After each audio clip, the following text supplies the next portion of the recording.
Dr. Rajan Prasad. Thank you, Mr. Speaker. I'm also pleased to take what must be the final call on the Labour side on the Governor-General Bill, and the third reading of the Governor-General Bill. First and foremost, Mr. Speaker, this bill gives proper recognition to this important office. And I agree with Sir Geoffrey Palmer when he said that the Governor-General is an important symbol of our nation, and the position symbolises our sense of national unity and our sense of national identity. So there is something in this particular role that is about us, and is about New Zealand Inc., and it's about New Zealand society in the modern world. And from that perspective, Mr. Speaker, it is right and proper that the provisions that relate to the person who occupies this position is actually contained in a clear and unambiguously stated standalone piece of legislation. And this is precisely what the Governor-General Bill has done. And from that perspective, Mr. Speaker, it is an excellent bill. And as many other speakers in this debate have said, it streamlines and makes transparent the provisions we make for future Governors-General.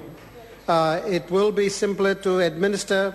That's very clear because it is stated in unambiguous language. So it modernises that old-fashioned, old language of the Civil List Act and brings it into modern form and places it before anybody who wants to understand what the provisions are.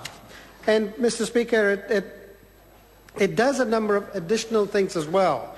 And there is something in the nature of New Zealanders that we prefer a flat society in the sense that there are no tall poppies. So that one provision of exemption from income tax, that the present provisions, if you like, Mr. Speaker, is changed by this particular bill. So the Governor-General will go through a process where his or her remuneration is determined by an independent authority, and then the Governor-General is required to pay tax like the rest of it, and like the rest of us. And that indeed has been a very popular provision, and it reflects the nature of New Zealand society without reducing one iota the symbolism of this particular important role.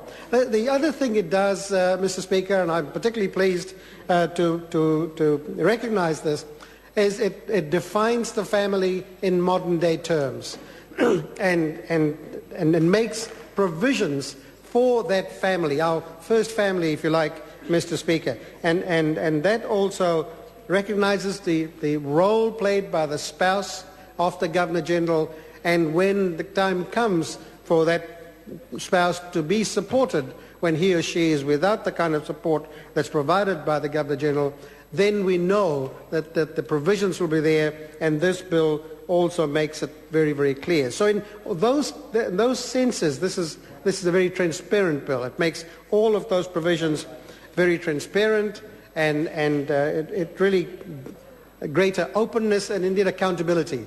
It's very easy to hold those in the post and others around them accountable for this particular office and for the expenditure of this office as well.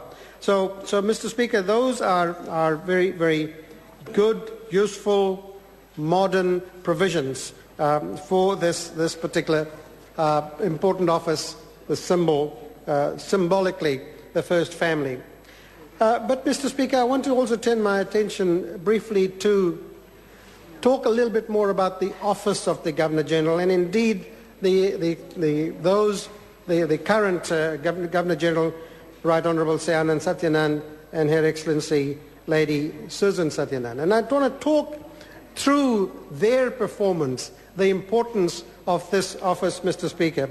It's already been stated elsewhere, the highest office in the land, and carries huge symbolism. Mr. Speaker, one of the observations I've had in the last 4 or 5 weeks, the last 4 or 5 weeks has been a period of tremendous celebration in the Indian community, as my colleague Mr. Kamaljit Bakshi will recognise as well, and he's been present along with myself and many others, many members of Parliament, at these celebrations. And the Governor-General himself has been present with Lady Susan Satyanan at these celebrations. Mr. Speaker, there was something different, something additional, something special, something new about the speeches during the last 4 weeks of Diwali celebrations, and indeed especially those made by the Governor-General, and indeed the reaction and behaviour of those who came to celebrate Diwali with the Governor-General. Mr. Speaker, it seemed as if New Zealanders wanted to acknowledge this first couple in a very special way, seeing as it most likely to be their last Diwali celebrations. And they wanted to demonstrate their respect to the Indian community, to a Governor-General of Indian background, but also by other New Zealanders as well. So the audiences were much more diverse this year, and they seem to be making a point, just recognising the tremendous contribution of Sir Anand and Lady Susan Satyanan. Since their inauguration, Mr. Speaker, over 4 years ago, they have set themselves very high expectations of themselves, and they have indeed set a very high standard, a very exacting standard of their own performance, the performance of their own staff, and indeed their own outputs, if you like, everywhere they've been. And they've also pursued a particular agenda for the last 4.5 years. They decided, it seemed a long time ago, that their time as Governor-General will focus on inclusiveness, that inclusive nature of our society. They've focused on their intention to respond to as many of the cultures of New Zealand as possible, to many of the ethnic groups of New Zealand as possible. And that's the importance of this office for whom this bill makes these modern, if you like, modern provisions, Mr. Speaker. So much of so much so that much of the customary greeting of the present Governor-General has become almost legendary. He doesn't leave anybody out. He recognises everybody, and indeed also acknowledges everybody in the languages of the land as well as sign language. So and those kinds of things, Mr. Speaker, has been particularly appreciated by New Zealanders up and down this country, and I've had, like many other members of this House, many opportunities to observe our first family performing and going about their work. They've also focused on the importance of the family, and Lady Susan Satyanan in particular has focused on the importance of the family and taken every opportunity in their audiences to ensure that the importance of the family was underscored. They have stopped and to speak to many New Zealanders in every work of life. People are surprised how much time they're able to make for New Zealanders who want to get close to them, understand who they might be, and spend a few minutes with them. And also in many of the functions he has hosted. They have travelled widely overseas, Mr. Speaker, and represented us well. Probably one of the most widely travelled Governor-General and Lady Susan Satyanan as well. And everywhere they've gone, the message has been the same.